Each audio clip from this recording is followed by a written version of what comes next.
Hey, kia ora. Helen Brahms here, coming to you live from Surprise in Arizona. Hope you're having a super fantastic, sparkling day. Welcome to Before the Dirt Nap podcast number 1726. Woo! Getting close to 1827. Oh, actually, that means that we're actually only 101 days away from 5 years. Wow. As you can see, we have a special guest with us tonight. I am super excited to bring on my very dear friend, Peggy Beauregard, who is the CEO of the Nest Egg Builder. And that is a company that helps you get passive investing with commercial real estate. And you can read all about her bio in the description. It is all there. And if you have any questions during the show, just pop them into the chat and we can pick up the questions and see them there. But Peggy, welcome, welcome, welcome. I finally got you on my podcast. Terrible of me, isn't it? I'm so excited to be here, Helen, and thank you very, very much for the very many invitations. I'm here. Yay. I'm just glad our schedules finally worked out. I am super excited about this. So, Peggy, let me ask you this question. Okay.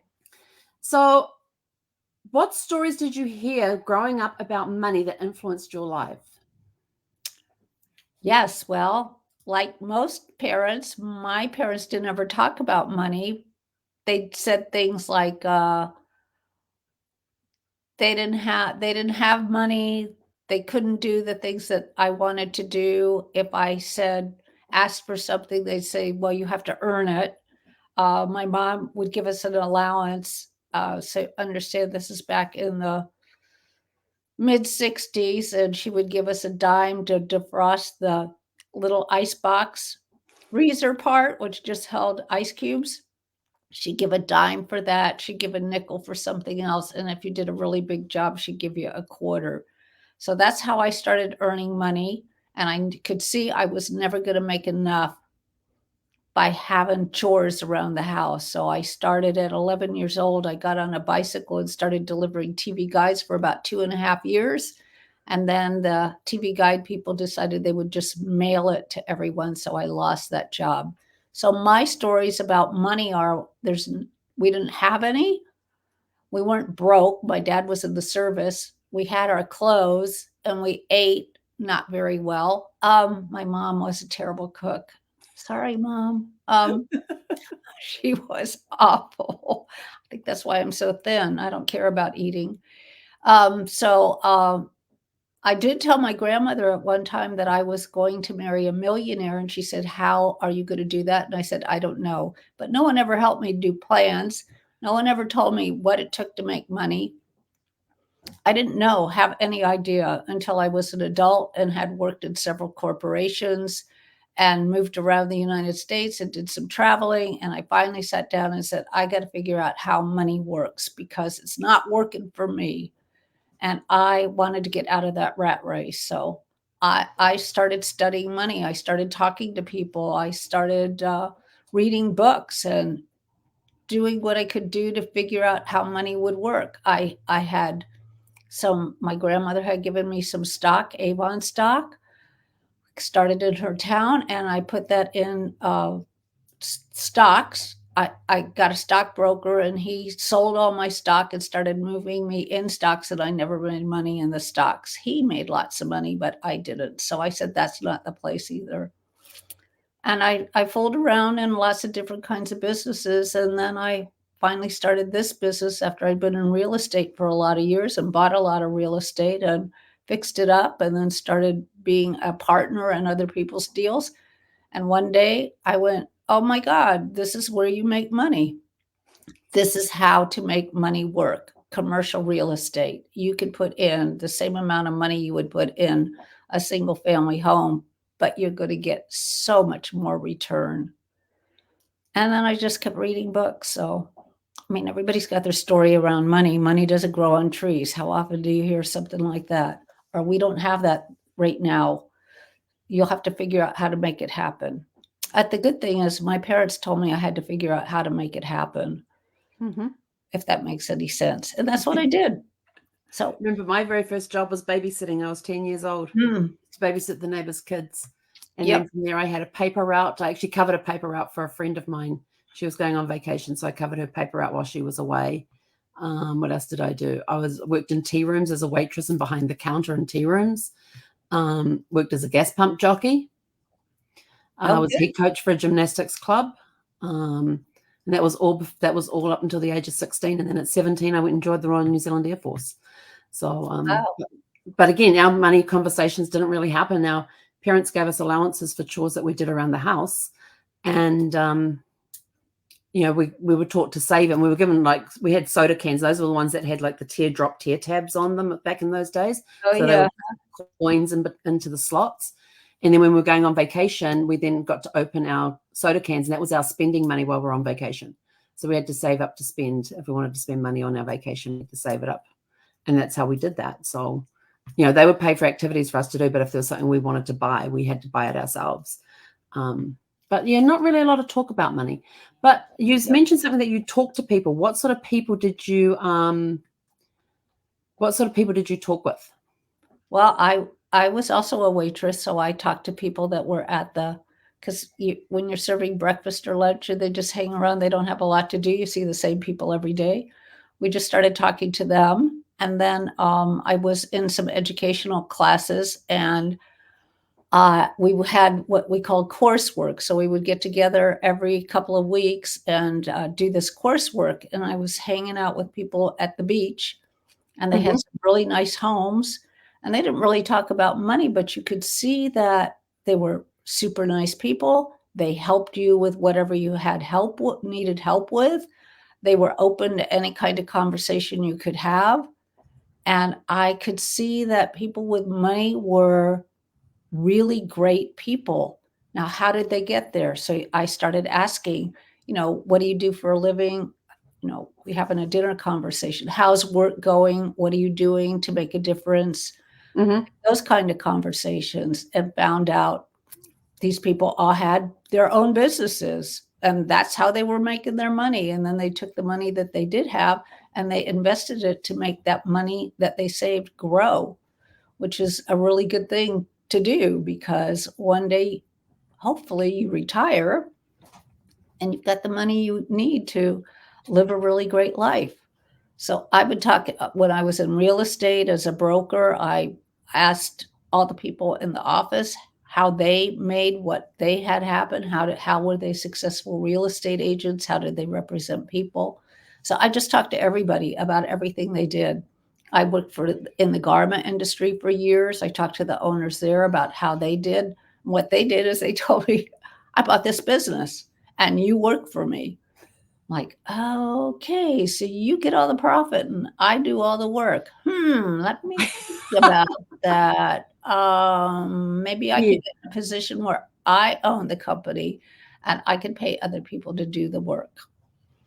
And what are some of the books that you read over the years? Oh my God, I've got a library of books. Think and Grow Rich by Napoleon Hill, how to win friends and influence people. Dr. Stanley, he did this really great book about, I can't remember. There's one called, I wish I was prepared for this one.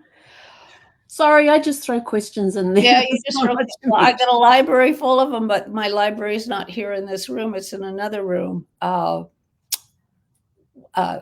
was From Good to Great, and then Great to Greater. Those were really good books by a very famous author. I also read a really good, like a morning inspiration book by Bob Proctor. It's called Bob Proctor.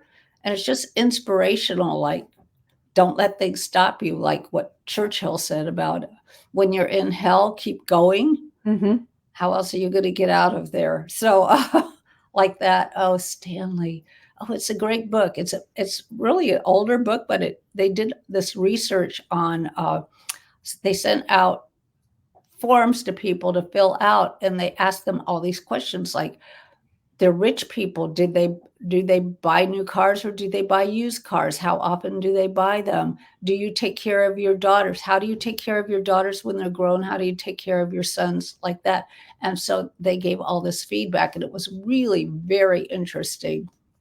that's probably one of the best money books I've read, because fathers have to either find the right guy for their daughters to marry, or they expect to take care of their daughters for the rest of their lives, and they want to make sure that their son's in a position to take care of their sisters, because they don't think that women can stand on their own. Now, this book's over 20 years old, and we know that's changed over time, but men's attitudes haven't really changed that much. When you think about it, really, men's job is to protect. They want to make sure that they want to make sure their daughters are taken care of. And I think that's kind of nice in one sense. And the other sense is you got to make your kids stand up on their own 2 feet.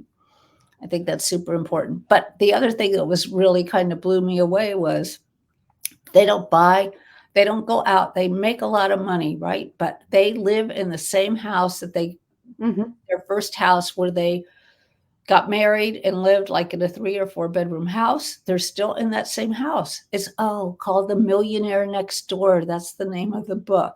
The Millionaire Next That's a great book. I love that book. It's a great book, right? They buy used, like a car that's like 3 or 4 years old, a used Mercedes. Yep. Instance. That's just really, I'm like, yeah, well, I always buy used cars too. Like you buy used cars, because a new car, as soon as you drive it off the lot, isn't that good. Who buys the new cars? The inheritors of money. They buy new cars. I bought one new car once. It was back in 2004. It was a 2005 Subaru Forester, and I sold it 15 years later, and it only had 111,000 miles on it. Well, I crashed the last one I had. It had over 200,000 miles. But it went to a new owner, and the new owner asked the broker who I went through to sell it, asked, did this car ever have a name? And so he goes, what was it you called that car again? I said, Animal, because I named my car after Muppets at the time. I've never named my cars. My mom always named hers. I always named mine. So. Have you ever read the book The Magic of Thinking Big by David Schwartz? Yes, I've also read that. That's a great book. I keep that in my library. And then I have some books by Keith Cunningham, who's just got his last book called Blueprint. And I've read several books by Robert Schenenfeld, who also was a real estate guru. And then he moved into a whole different arena about mindset. Keeping an open mind and asking for whatever it is you want, and creating how to get that. And I was just reading one of them, like you write a letter to what he calls your CEO, your universal CEO, and a very, very interesting approach. And I've done courses with him. I've done courses with Bob Allen, with Casey Eberhardt. I like to keep learning. Bill Walsh, I've worked with Bill Walsh, T. Harv Eker. Like I keep working with different people because they all have different approaches on how they view something, and everyone has a little bit different way of doing things. So then you get to pick up the different things that will work for you, and that's what I install in the business. Yeah, one thing I learned with Casey early on was not to say I can't do something. Like when he first started the mastermind group 10 years ago, I remember sitting there and thinking, oh, I don't need to listen to this person that's in the breakthrough zone, because, their business doesn't relate to my business. And I learned, and it was very, very early, like in one of the first 2 sessions of our mastermind group, that I learned very, very quickly that you don't say I can't, you flip it to say, how can I make that work for my business? Exactly. And that became the game changer, because now I was listening to people in real estate investing. I was listening to spa owners. I was listening to all these people that we had that, audio visuals. I was listening to all these people that had all these different trades, learning how they do their business, but at the same time going, oh, that's a really cool idea. How can I make that work for my business? Did every idea work? No, but at least I thought, how can I, and tried to figure it out. And that's one thing I think is that mindset thing. You've got to switch that on and be open. And by being open is to say, oh, that person's a car mechanic. I don't need to. Yeah, you listen to that car mechanic in their business, because there's going to be something in there that you can turn around and go, well, how can I make that work for my business? And that could be that thing that little key that you need that fits in that little lock that unlocks the big door. called? Yeah. That one. Yeah. Exactly. That you get the next brainwave from, you then become, you're off and running type of thing. It's that. So where that little idea comes from, because you never know where the next best, where's the next $1 million idea going to come from? You never know, Well, unless yeah, you're willing to say, how can I make that work for my business? which is exactly what I got out of the mastermind that we're in, because I was flailing at that time. I remember that. With different people, and when I sat on the hot seat and people asked me my background and what I did, this is what we came up with. We came up with this because what I want to do is I want to be able to support other people. So, because most people are in the same position I was in. We don't know enough about money. We don't know how money works. We don't know how to take what money we do have and make it work better for us, the tool money. We don't talk about it because nobody ever talked about it. So how do you talk about it? And then have them also become wealthy and have a good retirement and have the things that they need and teach their children. We don't talk to our children, and all the books that I've read about children. Oh, I forgot to talk about those books. Say to start talking to your children when they're 3. When they're 3 years old, you start talking to them. And the easiest lesson is when you're in the grocery store and they go, I want that. I want that. And you say to them, oh, really? Okay. Well, all you need to do is earn the money so you could buy that. Let's talk about that when we get home. Okay. And the next time we come to the store, you've got the money, you could buy it. And so you talk to the kid about the money and how to make that money. Oh, so if you put your toys away, every day you'll get whatever. And they'll find 3 or 4 months down the line, they finally got that $10 that they need to buy that. And the parent takes them to the store and they go, okay, you could buy that. And they're like, I don't want to spend my money on it. I want you to spend your money on it. Why don't you want to buy that? It took so much. It took so long. But at least you learned the value of the dollar by having to save for it. Say again? I said, at least you learned the value of money by having to save for something and not just be given it. Exactly. And I tell you, they've got that for the rest of their life. It's unbelievable. My nephew taught his son about money by doing something very similar to that. And now it's always a negotiation. Dad, I want you to buy that. Hey, I'm not spending that kind of money. You got money. You do it. He goes, well, I don't want to spend my money. I want you to spend your money. And they have these conversations. But what's great is they have the conversations because they both understand the money, right? Dad taught his son. And now they can have these conversations. And he's 9 years old. So it's great. It's great to see how children are when they're taught, and because they're sponges, they absorb everything. It is. I like the idea of teaching kids and teaching kids how to use money, but then I'm not the greatest with money either. So I'm still learning. I'm still, figuring things out, and 57 years old, and I'm still figuring things out, and I'll probably still be figuring things out when it's time for me to take the dirt nap. Probably. Because there's always so much to learn, and math has never been a strong point of mine. Although basic math, I've got that down pat. But when you've got to add in percentages and some of that other stuff that they do, then I'm getting people saying, hang on, I'm just going to try something real quick because people are saying they can't see my camera. So I'm not sure what's going on. They think I got a Post-it note over there is nothing over my camera. I don't know why it's not, my video's not on. Let me just try this and see if that works. And I'm just checking it. Now I know we had problems getting Peggy on camera when we first started. Talk about learning new things. Yeah. Always learning new things. Always, always, always. Yeah. So okay. Anyway, so I'd like other people to be able to have what they want, and to do that, we need to have money conversations. So now, one of the money conversations I like that you have is that every Tuesday at 2 p.m. Pacific, you have your Nest Egg Builder show, and you're always bringing in different experts in different areas on investing for the commercial real estate and talking about that sort of thing. So it's Monday today. So who's coming on tomorrow? Oh, tomorrow we have his name just dropped out of my head, but he's going to talk about self-storage and how self-storage works and how it actually works through almost any kind of economy.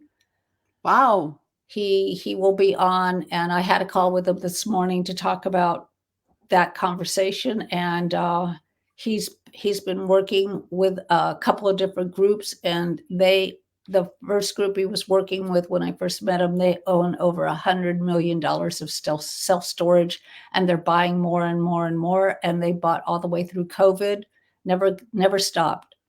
That's going to be an interesting conversation. It'll be great. It'll be fun. I know I'll have to watch the recording of it because at 2 p.m. I'm working at that time, so I can't get online to be able to watch that. So I know I'll be watching the recording on that one. Exactly. I understand. But we do send out, even if you can't make it, if you're on our list, we send you the link so you could watch it afterwards. Absolutely. And I like that. So if people want to get hold of you, we actually have in the description below, there is a link there that you can connect with Peggy on. And if you want to have those money conversations with her. And so just go to the description below, click on her link. And for those of you who say my camera is off, I'm sorry. It looks on at my side. That's all I can say. I don't know what's going on. And the gentleman that's coming on tomorrow to talk about self-storage is Guy Variable. Guy Variable. Excellent. So, and if you want to, is it the nesteggbuilder.com to get to the podcast, correct? The Nest Egg Builder Show. Sorry, nesteggbuildershow.com. My apologies on that one. It's a Zoom, it's live, and you get to ask questions. Awesome. We love that. Peggy, well, hang on. First of all, you've got a book out, which has nothing to do with real estate. Nothing. Absolutely nothing, but it's an awesome, awesome book. Yep. It's an awesome Happy book called Choose Happy. It's just fun book. There's quotes in it. We have a great artist who makes it really fun, but it's a lift every day, a good laugh, a chuckle. None of that should bring tears to your eyes unless you're laughing so hard. I don't actually get tears now from laughing so hard. I just go into coughing fits because I forget to breathe. It's on Amazon. It's $14.99, and it's just a fun book. And it really is an awesome book. It is. I don't have my one handy right now. I think it's on the bookcase in the other room. And the reason I wrote this book was because I read this other book that said he traveled around the world to find the happiest people. And it kind of ticked me off a little bit because you choose happy. Mm-hmm. All you have to do is wake up in the morning and smile, and your whole body chooses happy. So just choose happy, people. No matter what happens in life, choose happy. I'm always choosing happy. That's why it's a super fantastic sparkling day. Yes, Miss Sparkle. Yes. Well, Peggy, thank you so much for coming on. I'm so happy we finally got our schedules to click and get you on here. It was super fantastic and sparkling to have you on here. Any parting words of wisdom? Choose happy. Look, if you have a question about money or you want to know how money works or you're stuck in something, I'm happy to have that conversation. We all get stuck. And why I am here is because I want people to have a great life. And the way to have a great life is get through your questions and then turn the page and move to whatever's next for you. Thank you so much. And to everybody else out there, thank you for tuning in. I'm sorry if my camera appeared off to everybody, but it's one of those technical things. We just go with it. You just get to hear my voice. You don't get to see the sparkly smile this time. That's okay. You get to see Peggy's smile instead. So all of you go out, have a super fantastic sparkling evening, and we'll catch you back here tomorrow evening at 6 p.m. Pacific. Hey, konera.